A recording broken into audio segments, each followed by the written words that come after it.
episode of Phoenix Talent Talks, the Success Series, in partnership with the Business Post. As always, joined by my co-host, Ruth Lyndon. Joining us today, we have the one and only Bobby Healy from Manna. Bobby kicked off his career building video games for Nintendo. He then founded Elan Technologies, an airline tech company, which he sold 12 years later to CETA. He then built Car Trawler, the world's largest mobility marketplace for airlines, and led 2 successful LBOs for the business. For the last 3 years, he's been building Manna, a drone delivery as a service business whose mission is to improve the world by making lightning fast suburban deliveries affordable, green, and safe. Ruth, what an episode. Absolutely, Ed. I think we can safely say that that is the first company we've had to join our Talent Talks podcast series, which has the capability to deliver your customized morning coffee to your door from the skies above, literally. Such an interesting company. And we're absolutely thrilled to have Bobby join us today. So without further ado, let's jump right in and hear from the man himself. A question we kick off all our podcast episodes with is, what does success look like to you? Success looks like, overall, that I'm enjoying myself and that I have a happy team that are also enjoying themselves.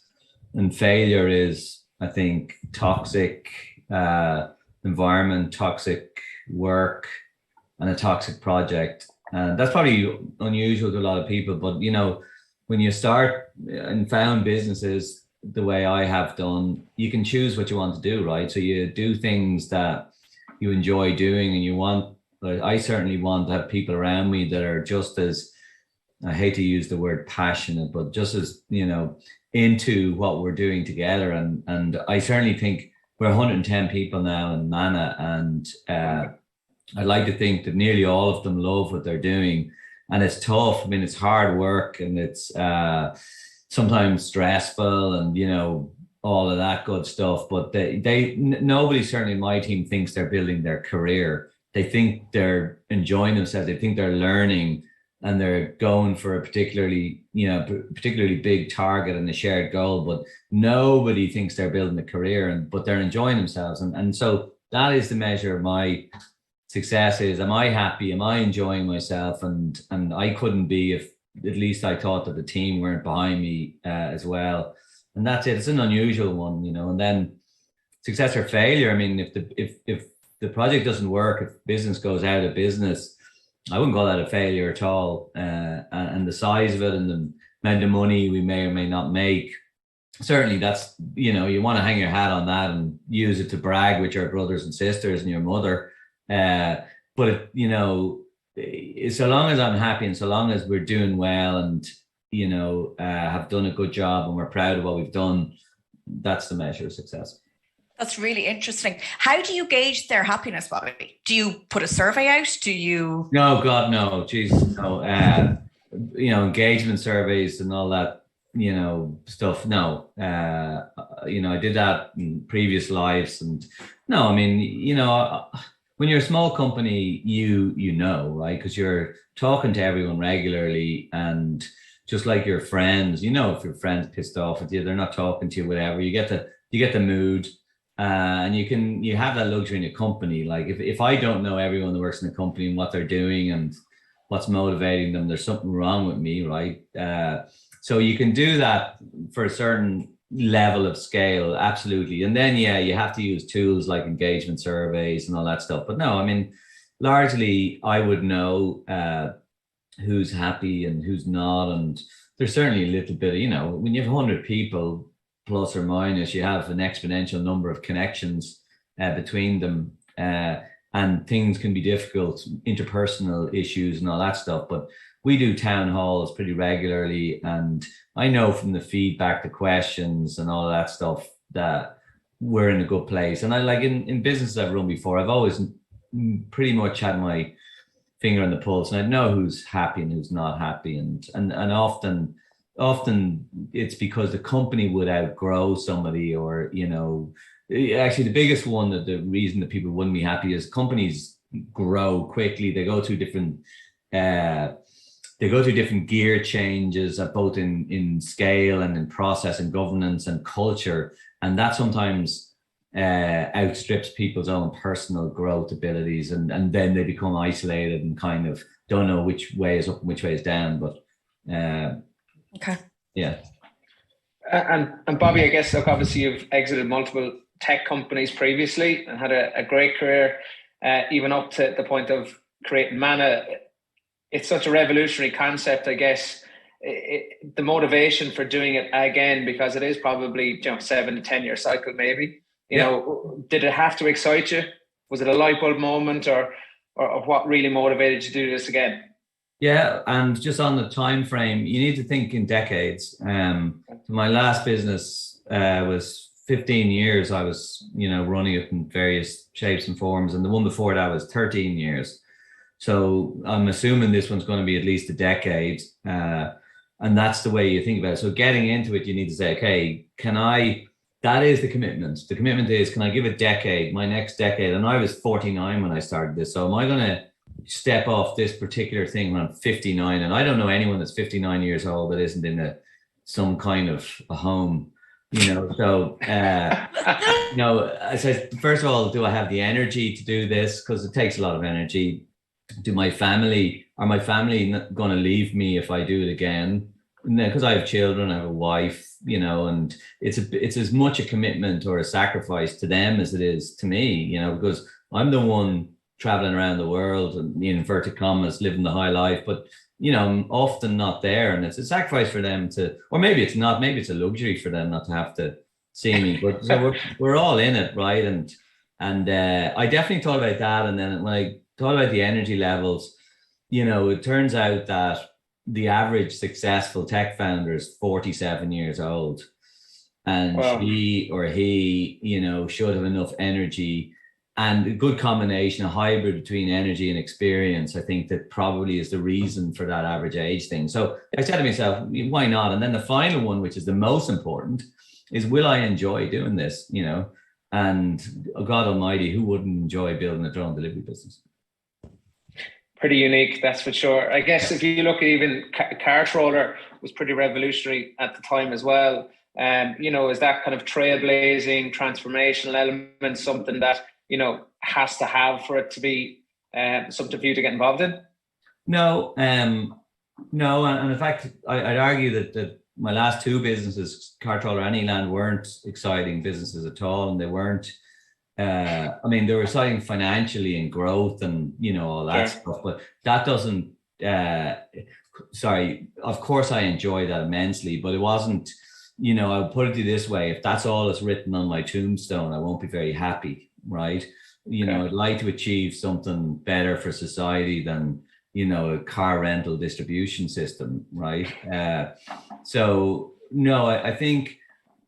I think I like to learn, right? So I'm a programmer and still like to consider myself a programmer. That's my trade, and I still very much my hobby, and I love it. And I love learning. I love technologies, learning them to the point where I'm practically useful at them. I don't need to be the best or anything, but I like to learn. And when I looked at Manna, there's all sorts of different programming, components to it, the different languages, different architectures, both my old world of video games and embedded software, and my new world of distributed systems and comms, and then hardware, right? So, never been involved in the hardware before. So I've had to build quite a big engineering team of electrical, mechanical, robotics engineers, aeronautical engineers, and build an advisory team at the board level that understands scaling manufacturing, scaling, reliable, safe aircraft. So there's a huge amount of new tricks that I've had to learn, and I'm still learning,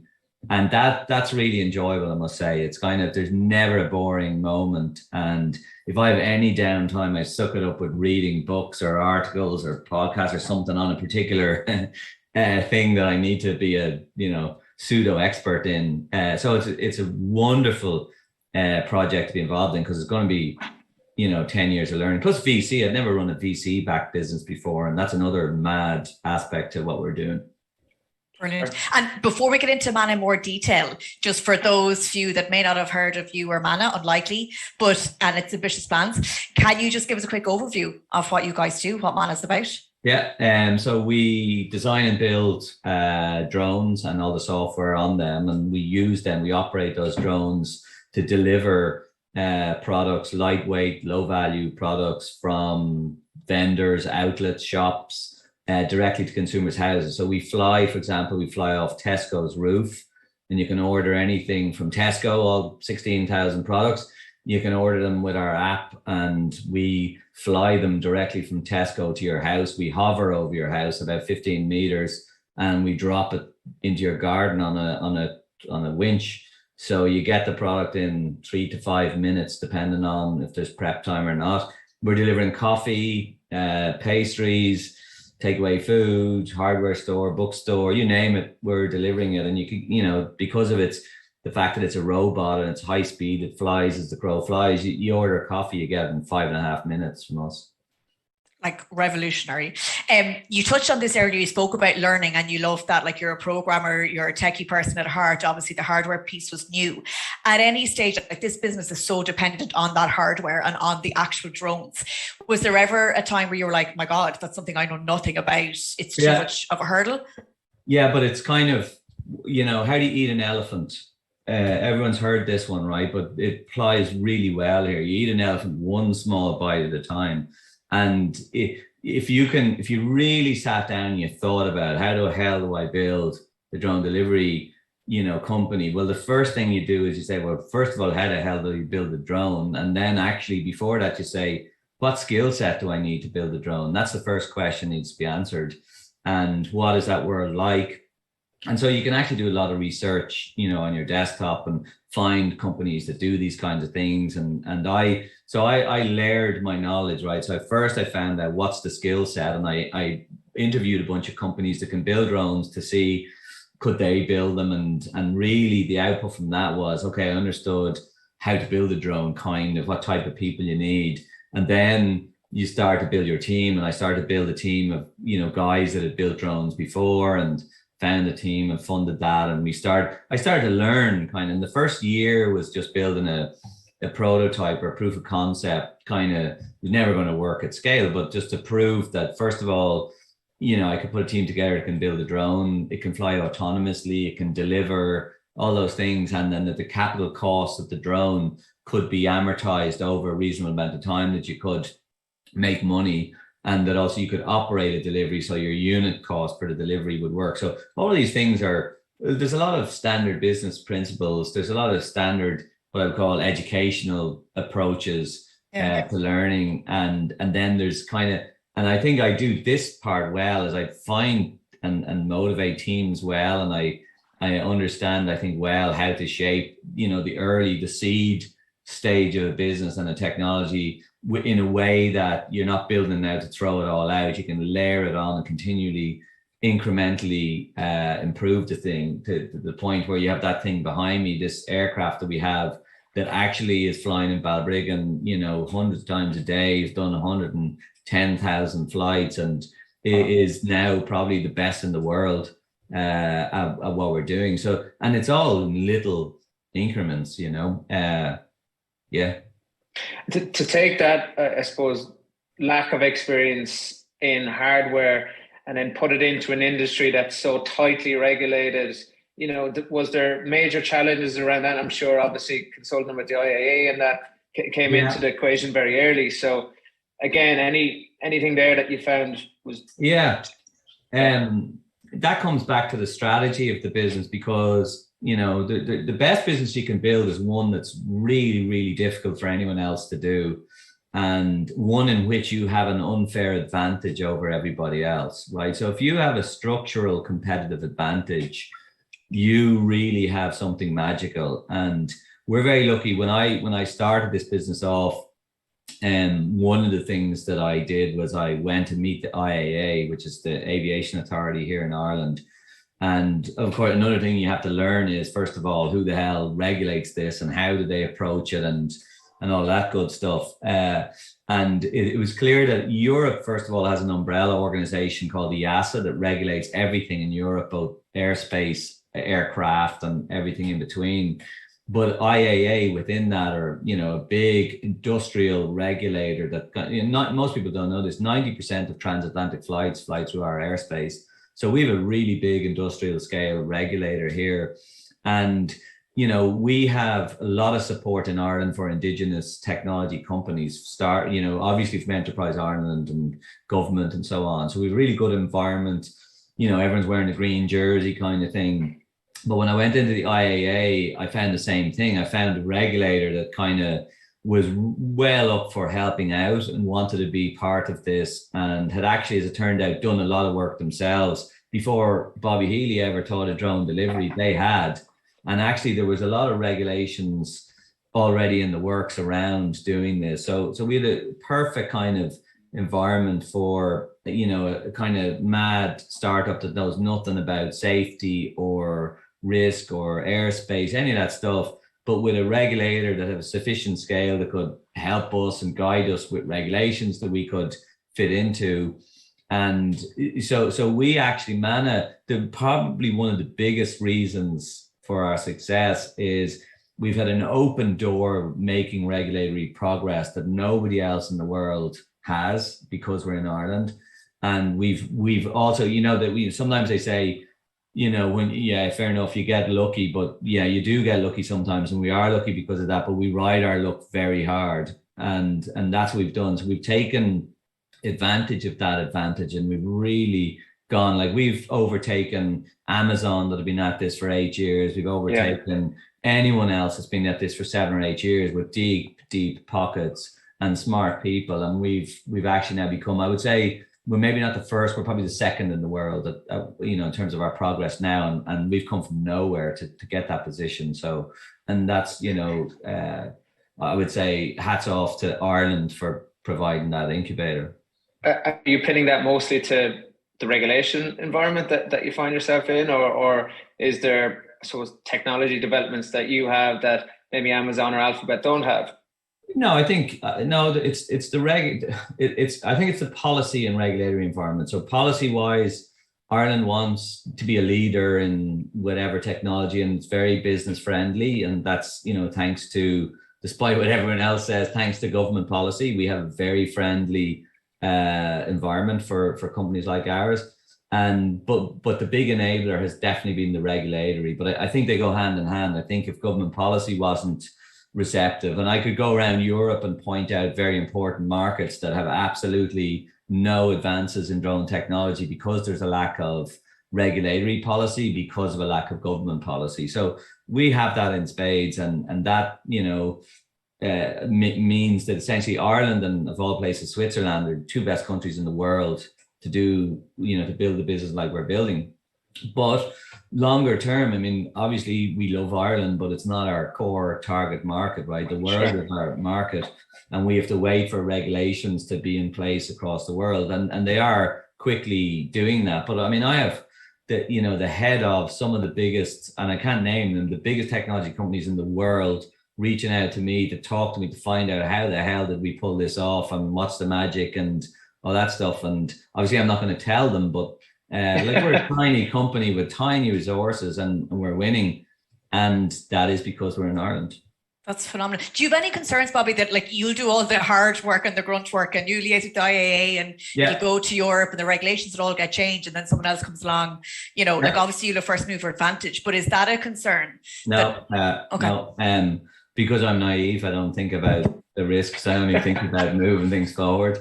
There's always a way around everything. There's always, you'll always, I mean, that's what pivots are for. That's you navigate, right, and you change your strategy if need be. But no, this isn't good. I mean, consumers love this, and I know already that what we're doing is loved by communities, by people, by children, by adults, by the vendors that we power. Everyone wants this from a product kind of and commercial point of view. Government want it because it's a massive job creator. So it's not going to be, there aren't really any threats to whether or not people want us. There's certainly some objectors, but not many.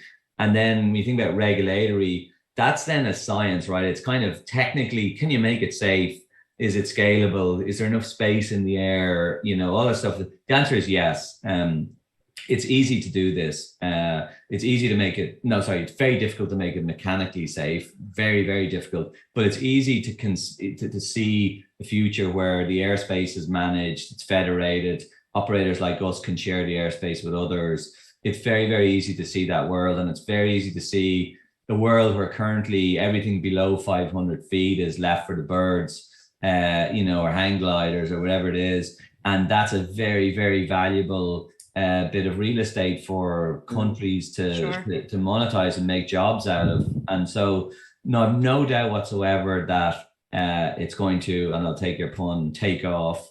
And no doubt whatsoever. My if there's a doubt, it's going to be in our hands that we screwed up, that we didn't. It's all in our hands. There's nothing going to get in our way except tripping over our own shoelaces, and that's manifested in our inability to raise money if we can't raise sufficient capital, because this is a capital hungry business. It's going to take a lot of money before we're profitable, and that's down to how well we do our job, that we continually show progress, we keep the confidence going in our investors and in future investors, and so long as we do that, and that's in our hands, then we will succeed.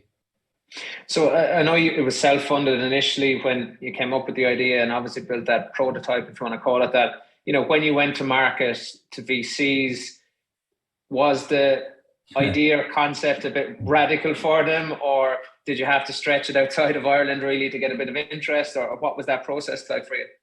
Yeah, well, it's definitely a difficult business to sell because there's no revenue. There's not going to be for a long time. Nobody has a clue what the unit economics look like.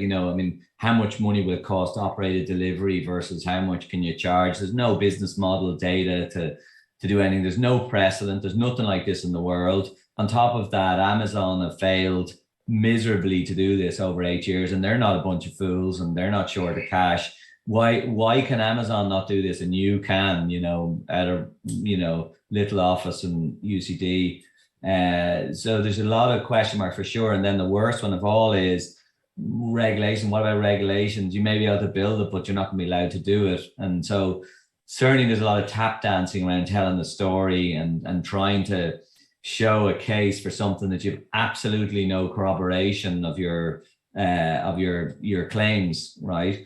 So that's difficult, and that's the salesman. Yeah. In the end, that's why I said it's the first time I've operated in the VC-backed world, and my previous businesses have all been simple. Here's my numbers, here's my accounts. Do you want to invest or not? Right? That's an easy one. Boring, but easy.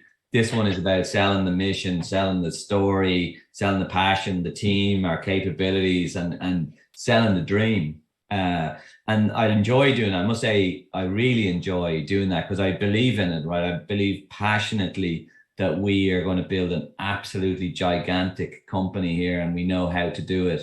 And there's this, it's like you're a kid and you discovered some magic and nobody else knows about it. I feel bizarrely that I've figured something out that nobody else has figured out, and I panic that we're not going fast enough. So that comes across when I'm selling the business to investors, and it's still not easy. I must have met, I think, 80 to 90 investors, and I only got one yes at the seed round.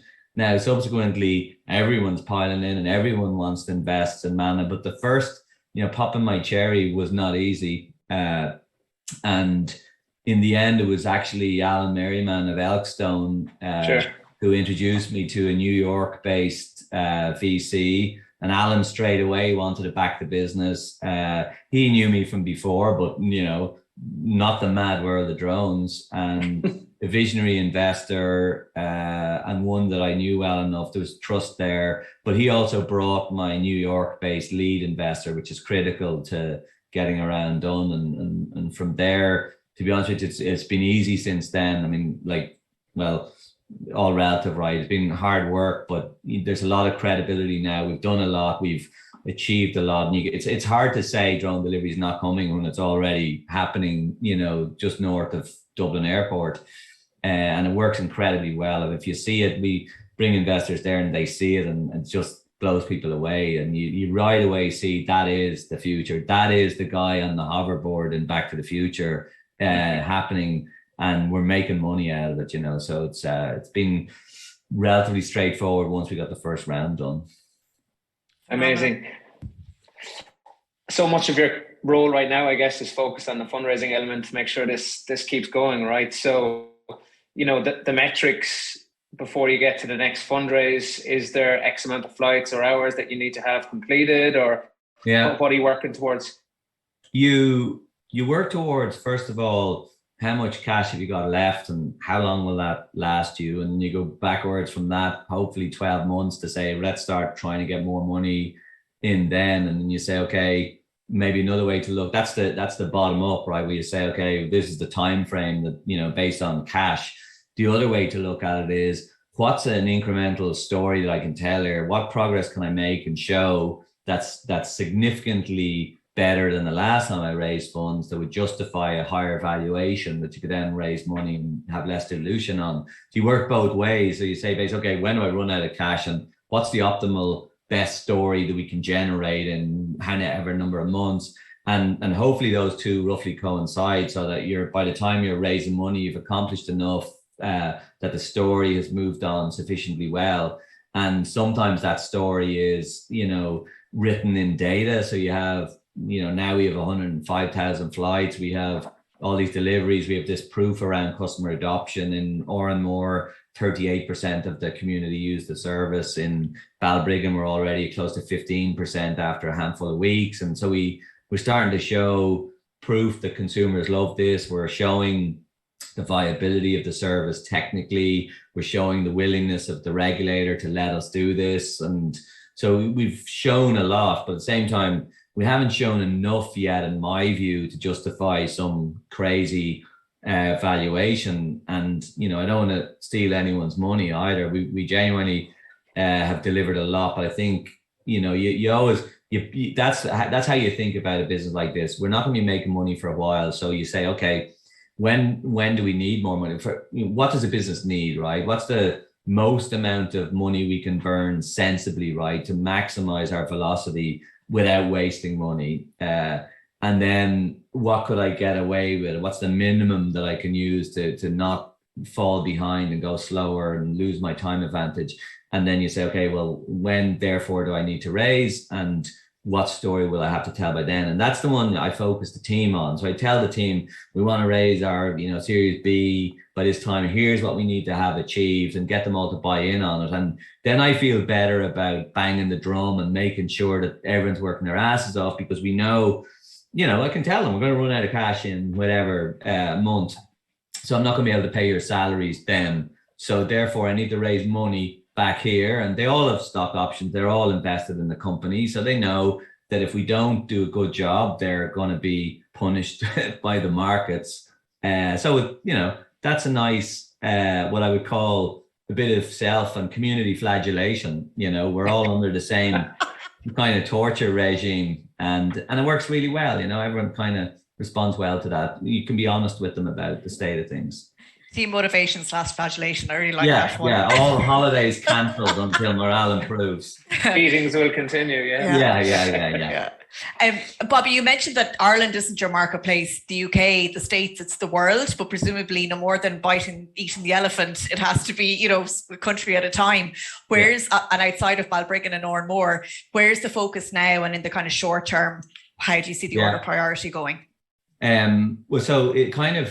So the way we would think about it is dividing the one elephant at a time. You make the elephant, or you eat the elephant completely. That is before we roll out. So all of the hardware development, proving the software, everything, all of that, and the regulatory part, such that we're confident that we could do 1 million flights a day without an accident, right? That's kind of the way to think about it. So you can't go anywhere until you can go everywhere. So you don't roll out slowly because you're not there quite with the product. The product has to be absolutely perfect before we roll it out.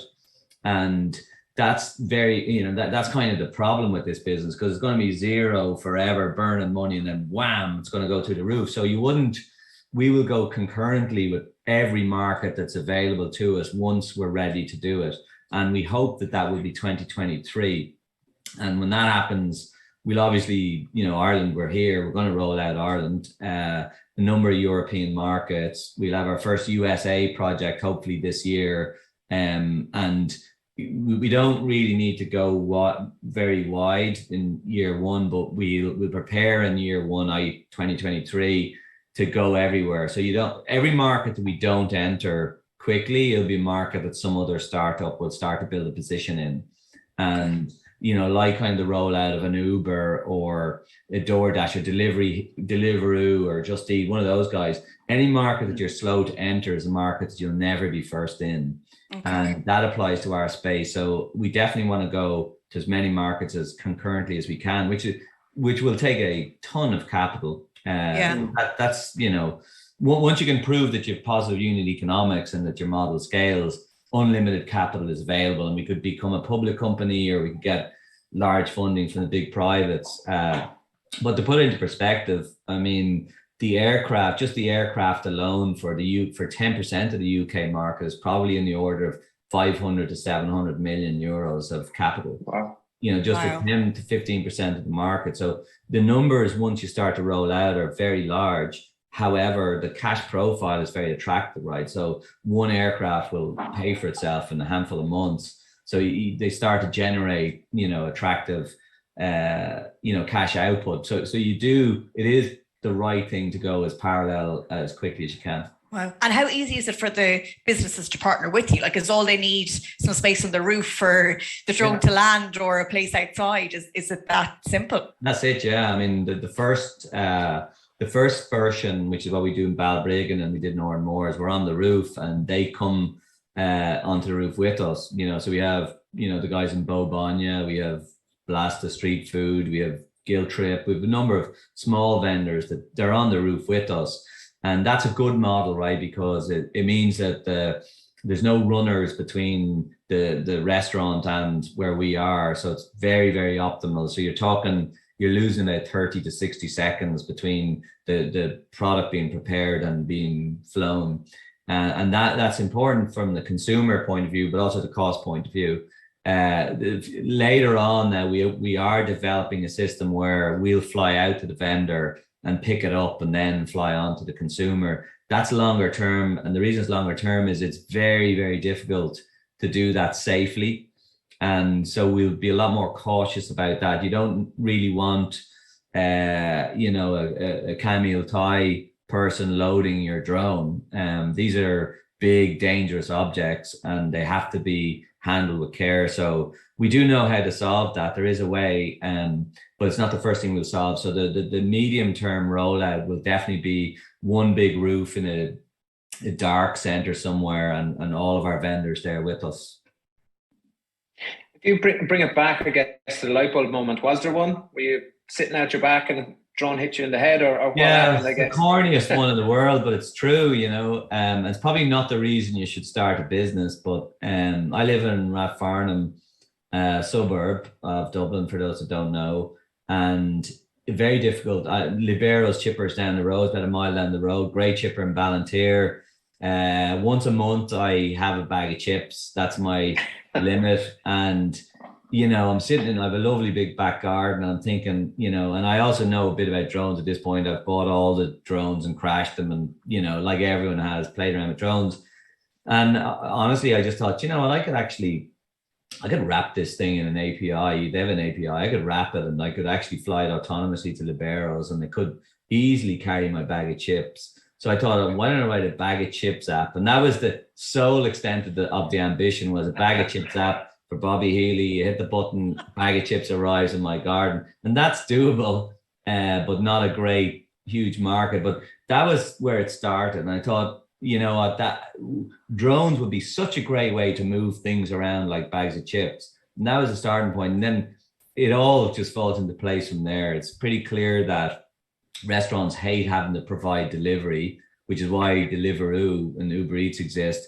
The drivers make no money. In fact, they don't know, but they're working for below minimum wage because the cost of their bikes or their cars. The restaurants hate paying 30+% commission to aggregators. So no one's making money. It's a pain in the ass. And customers hate it. You're getting your food cold. You might have to wait an hour for it. Everyone's pissed off. but it's growing like crazy, right? And capital is flowing into those businesses. Billions of dollars have gone into, you know, all of these companies, and they're all really struggling to make it work. And so you apply my dumbass drone bag of chips delivery system to those gigantic businesses, and suddenly you fix them all. They suddenly all become really attractive businesses. And that was it. That was the one night with, you know, a couple of glasses of wine. That was the dream. And most of my ideas start off like that, and I wake up in the morning and realize how stupid that idea was. But this one stuck. And as I went into it further and further and thought about it more and more, and really trying to challenge the idea from all different angles, it held up, and it held up for a long time. And I ended up with, you know, probably 2 or 3 months of really hard work, studying, researching and stuff that led me to believe that this one would actually work. And then I was kind of thinking maybe I actually have hit my head. And then I started to circulate the idea to other people, and everyone thought I was definitely, they disagreed. And it wasn't that they thought I was crazy, they just thought I was wrong. And that just really emboldened me even more. Can I ask, did you reference the bag of chips in your VC pitch? I did, yeah. Telling the story. Every VC wants to know where the idea came from. And yeah, usually though, they want it to be for a better reason than that. But I do tell them because it's true. It's a true story. It is what started getting me thinking about it. But don't forget, I'm a techie as well. So it's easy for me to get to, you know, pretty quick on understanding that it would be technically feasible. That's an advantage. Okay. And like, Bobby, the story to date is amazing. And as you say, like, it's, you know, there's so much yet to go. But if you look back at the Manna story to date, are there any particular milestones which jumped out to you and which indicated to you that I'm actually onto something big here and it is going to work? No, really. It's been millions of small things, very few failures. I would say very few negative surprises or negative moments to date. The kind of the biggest, not eureka, but the biggest kind of door that opened was the regulatory one. It was the knowing that actually this will be allowed, and it was the very strong signal from the IAA that said, yes, we will support this. We believe that this is going to happen, and we're happy to have you. That was the big one. And then the other big one was, I think when we started, our first project was in Moneygall in where is that? Well, there's a fight over where it is, whether it's Offaly or Tipperary or I'm Offaly. It's Offaly. Yeah, that's now clarified. Exactly. So it was a delicate one, but I think the big, not eureka moment, but the big moment that really said, Jesus, you know, look what we've achieved, was when we were doing our first flights there out of Supermax, you know, at the Barack Obama Plaza, and we were actually delivering to actual people. That was very satisfying and very exciting, because we got all that done in a year, and we had already done more than Amazon had been able to do in 8 years. And there we were in a tiny rural town in Ireland, achieving something that nobody else had achieved. And that was really, it wasn't in any sense of the word mission accomplished, you know, but it was definitely, this is really doable. And then if you stood there, you know, where our base was in Moneygall, and you actually saw the aircraft zipping across the sky and then dipping below the line and delivering and coming back, it is pretty special. It is pretty magical, and it never gets boring. And that I think when we did our first flights, that was the big one where we said, Jesus, you know, we're really doing well here. So Offaly will always hold a place in your heart. Or Tipperary. And Obama's. Wherever the Sunday Business Post readers are. Yeah, that's where we'll have Bobby Healy Plaza soon, I'm sure. Yeah. Absolutely. Yeah. I think Tato Park are looking for some new name over the door, so it could be something to look at, Bobby. Could be it. Bobby, when you look at, you know, any startup or business that you've been involved in, you know, talent can make or break that particular business. Being such a unique idea or concept, how did you even go about finding the right talent for this, and how much of a struggle or enabler has that been? Yeah, I mean, like I'm not a spring chicken, as your listeners may hear from my voice, you know. So you bring people along with you your whole career, and I have people working for me now that worked with me since, Jesus, 1990, if anyone remembers that. So the first thing you do is you treat people with respect, and you good people, you make sure that they're with you your whole journey, and that's the first part, and that's your what I would call your seed or your core team, and like my CTO and Manna came with me from Cartroll, or most of my embedded engineers came with me from my video games past way back when, and that's noticed by people. It's important that you don't burn those bridges. You're a good, I don't call myself a boss, you're a good companion with these guys, and you're in it together, and so they stay working with me, and people notice that, new people notice that, and they know that it's a good team to work for. If they've been together for so long, it's a good team to work for. So that's the starting point, the organic stuff, right? And then it's not hard to convince people to work for a drone delivery business. I mean, if you want to have fun and learn stuff, I mean, there's very few businesses that are as interesting and as exciting as what we're doing. And so that's another thing. And then the hard part is matching the salaries of the FDI companies, and this is a personal bugbear of mine, that we're able to support, Ireland is able to support the gigantic companies, that the Meta, the Google, even Amazon get funding that we don't have access to. That, makes me a little bit but that's just the rules, right? Those are just EU state aid rules.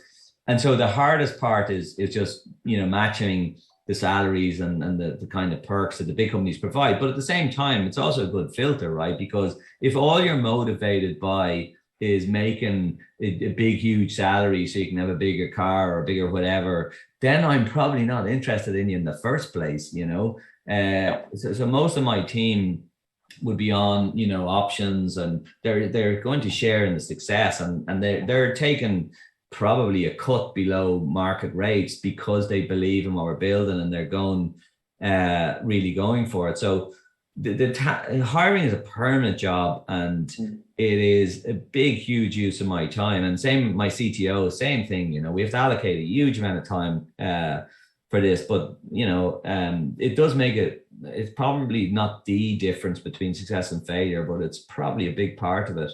And if I were to say,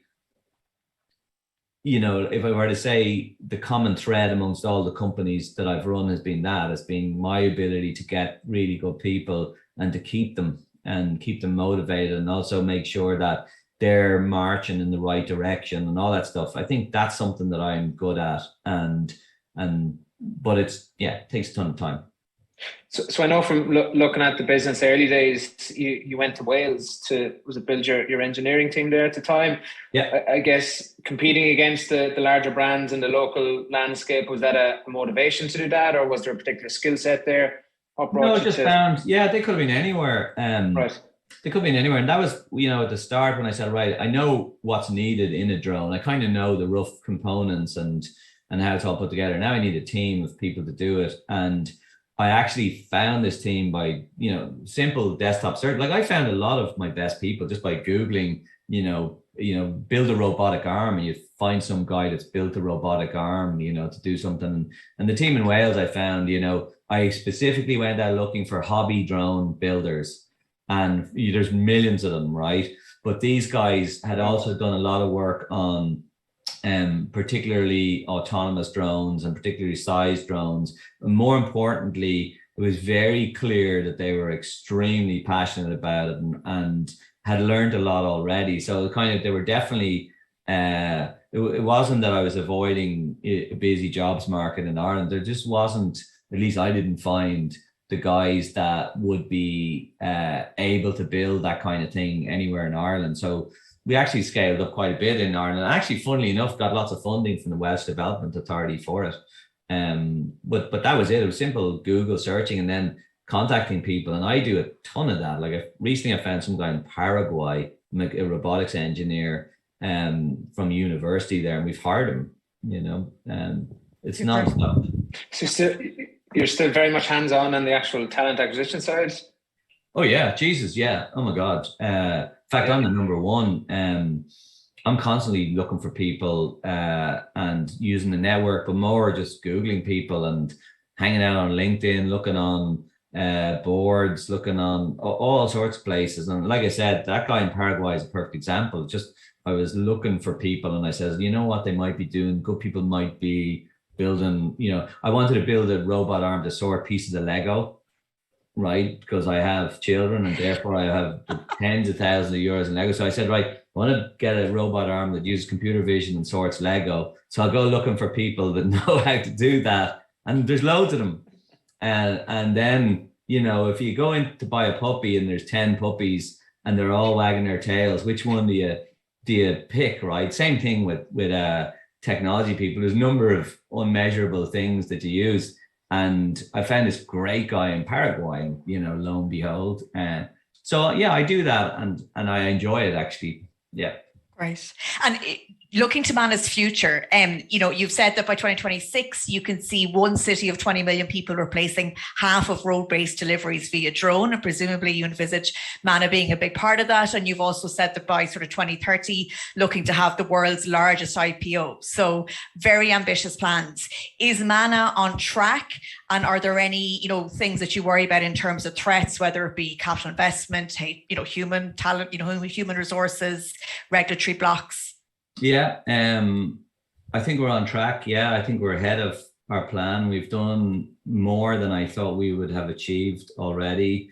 And I think the world has actually moved forward more quickly because of COVID, more open-minded about technologies like ours. So I think we're actually ahead of our plan.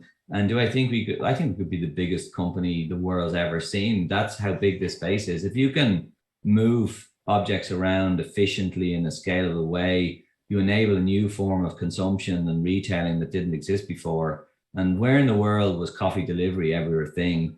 Just as an example, the bookshop in Oranmore has a better product than Amazon has. And we're already Ireland's favorite airline, so not hard.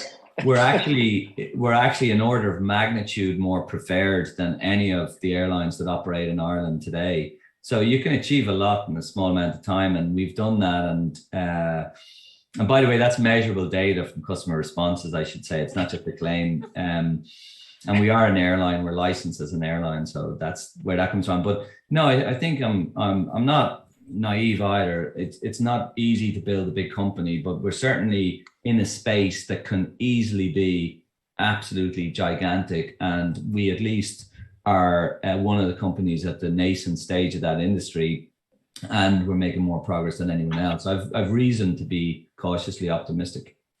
Cautiously. Very. Do you have your 20 million person city picked out yet? Yeah.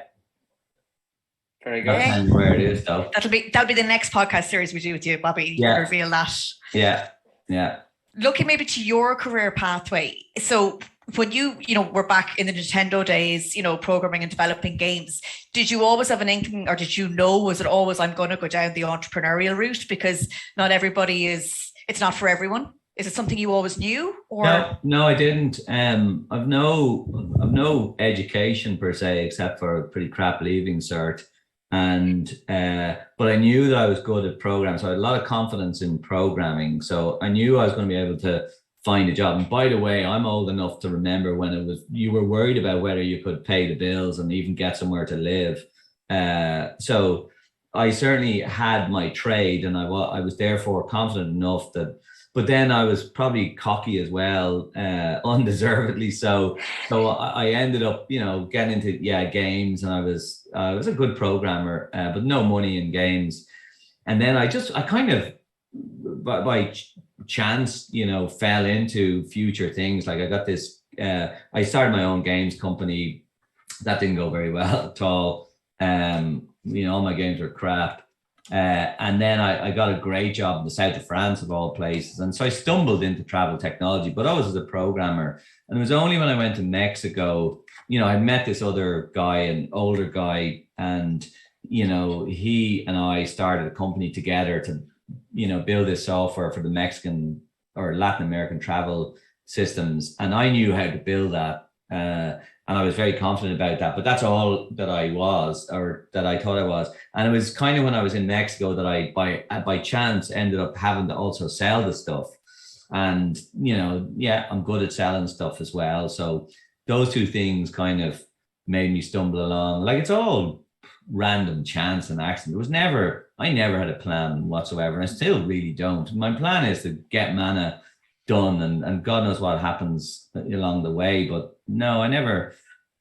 But I have a fairly unique mix, right, of where I'm technically good, right? I have the ability to program, relate to programmers, understand how easy or how hard something is to build. You know, I have the sales kind of salesy thing, and I don't have any fear of failure. So that's a nice mix. If you are going to take risk and build a business, it is a nice mix to have. And I always, when I'm advising other startups, you know, I always look straight to what is your technical DNA like? You know, you need to have a really strong technical DNA, or it's a huge disadvantage if you don't. But similarly, you also need to be a storyteller. You need to have someone to lead business and kind of be the guy that everyone believes in, follows. So you need all of that. And did I lick it off a rock? I don't know. My mother probably instilled a lot of it in me. She was an immense bullshitter, and gave me the confidence that I needed, probably. But other than that, no, just random chance. When you look at other entrepreneurs, Bobby, is there any other kind of key critical traits that you feel you have to succeed as an entrepreneur? I think ego works against entrepreneurs, and quite often in the journey, ego comes in and they believe their own look, you know, and they think the look that they got is because of themselves.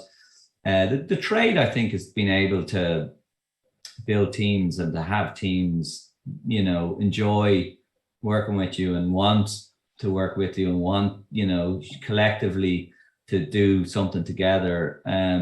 So it's team, you know, everything else can be, you can hire for pretty much everything else. So it's the ability to lead teams. And I think, you know, there's lots of other components. There's strategy to have it. You need to have a strategic brain. You need to be resilient, obviously, because, you know, things aren't always going well. And there's all sorts of things. Integrity is important too. You have to be honest. You know, people in the end quickly see through, you know, lack of integrity, I think, and a lack of, you know, sticking by your values and good principles and stuff. But there isn't one thing. No, I don't think so. Key lessons from scaling multiple tech companies over the years, especially those for let's say, budding entrepreneurs out there. Make sure you have a family that understand the sacrifice, because it's collective, right? So it isn't possible to run a business and be devoted to raising a family. I just don't think it is. Or if it is, it's a really difficult thing to do. It's been done, don't get me wrong. There's probably people out there sneering at me when I say that, but, you know, I certainly asked my family to make a huge sacrifice, and that means that they don't see me as much as maybe they'd like to. And I travel a huge amount, or they've had to travel with me for work. But I think definitely advice is, you can't do this on your own. You need, like, if you have a family, I should say, you need them, you know, being part of it, because they are part of it. Even if they're not working with you, they're part of it. And that's the biggest one. Great. Yeah, no, I think very, very apt advice. I think now at this point, we're going to head to our rapid fire round. So I was going to make some really crappy pun, but I'm not going to. I'm just going to. I've always wanted to do rapid fire. Well, now this is your lucky day, Bobby, and we are delighted that we are the ones that get to do it with you. Right. Okay, so this is so we really get to understand the man behind Manna. Best business book, you have ever read? Two books, Shoe Dog and the We Work book, Cult of We. Those two. Yes, read them both. Yeah, great books. And then I have a load of Super Pumped here beside me, which is good fun, more entertaining. there's loads of business books and a lot of, they're great, but yeah, those two, Shoe Dog and Shoe Dog and Cult of We, you could give to anybody, and they're going to have a great read from them. And don't look at the Netflix, whatever versions of them, because they don't tell the story properly. The books have to be read. Super, Great. love it. Which podcast are you listening to at the moment, besides ours? Oh yeah, of course. Of course. I mean, this is the only podcast that I have time for. I like Acquired FM. It's very good. Lex Friedman. He has a podcast, but his pods are 4 hours long. You know, I mean, but Acquired FM can be 2 or 3 hours long. There's one particular podcast on Acquired FM on the New York Times, the story of the New York Times, and there was 3 episodes, each of 3 hours long. It's worth every minute. It's absolutely brilliant. And closer to home, I actually like Dave McWilliams' podcast, you know. Yeah, it's great. Kind of, you know, quite good. I listen to loads of them, but geez, I hope I'm not annoying anyone now by saying that. But yeah, and of course, you know, this podcast. Felix, yeah, absolutely. What is your one daily non-negotiable? It shouldn't be, but it's coffee in the morning. I'm trying to wean myself off it, but it's coffee in the morning. Is it delivered to you from the heavens? Yeah, it will be in future. Yeah, once we roll out to my town, I will 100% be ordering it by drone rather than making it myself. Excellent. Because don't forget, and everyone that's listening, there's a coupon in it for you. You get a hot pastry with your coffee when you get it by drone. Oh, and I see that the average basket value goes from like €9 up to €19 plus. You did your research. I sure did. It's actually over that now. It's over €20 because people, when they're ordering from us, they're ordering from 2 people at home, 2 adults at home usually. There might be a kid there as well, so you throw in a hot chocolate and then everyone's getting a cake. So yeah, it's a totally different business, much better business than just a coffee retail shop. But so our coffee vendors, you know, the one in Oranmore is where you got that data from, was Thomas & Co. And it's very attractive for a coffee outlet to have drone delivery, yeah. Excellent. What are your pet peeves in business? I'm going to say the culture of big companies. Interesting. Yeah, politics, all the Machiavellian shite that happens in big companies. And it develops, it's like a rot that goes into big companies. And some remarkably intelligent people just go in the wrong direction with the wrong motivation in big companies. And I always, when I run businesses, and Manna's tiny, right? But, you know, the nature of humans at scale, then you're dealing with humans, you know, and some big companies become toxic because of that, and some thrive, right? Yeah. And I'm a study of companies that do it well, and a study companies that do it badly. And in fact, I met an author in Boston last month, and he's actually he's writing a book specifically about that toxic culture that creeps in as companies get bigger and bigger groups of people get involved. And I'm genuinely interested. And I don't read a lot of business books, but that's one, he's given me a pre-read of it.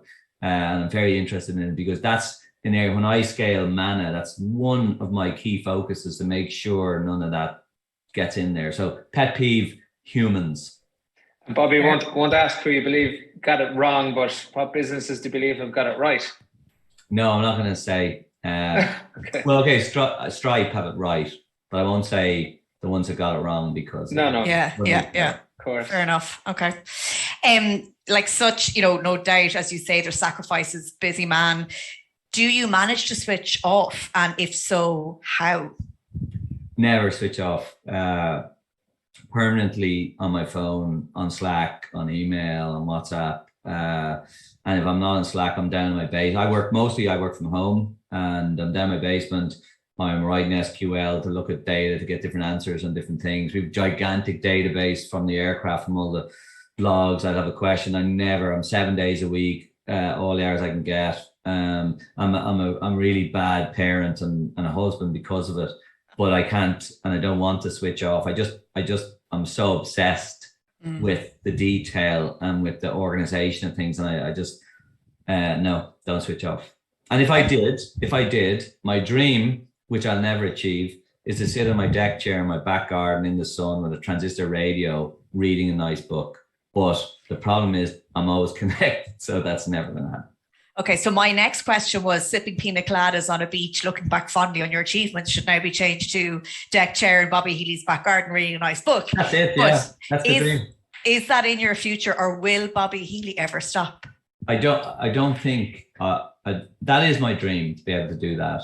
And I've already proven to myself twice that I'm not able to do that. Now, when I exit Manna, I'll be so old that maybe I won't have a choice, right? And I think what I would do then, honestly, I'll still be in my basement, but I'll be learning. I'll probably write a video game, or I'll do something. I'll be learning, and I'll have massive OCD, and I'll be obsessed with learning to the point of learning every single atom of whatever technology. That's just, I know what I am. That's it. I have a very short attention span. And I need to be, in the dark with the music, loud music on, working on something technical. So that's probably, if I had to bet, that's what I'll be doing when I'm 70. You heard it here first. Excellent. Yeah. Sincere thank you to Bobby for taking the time to join us today.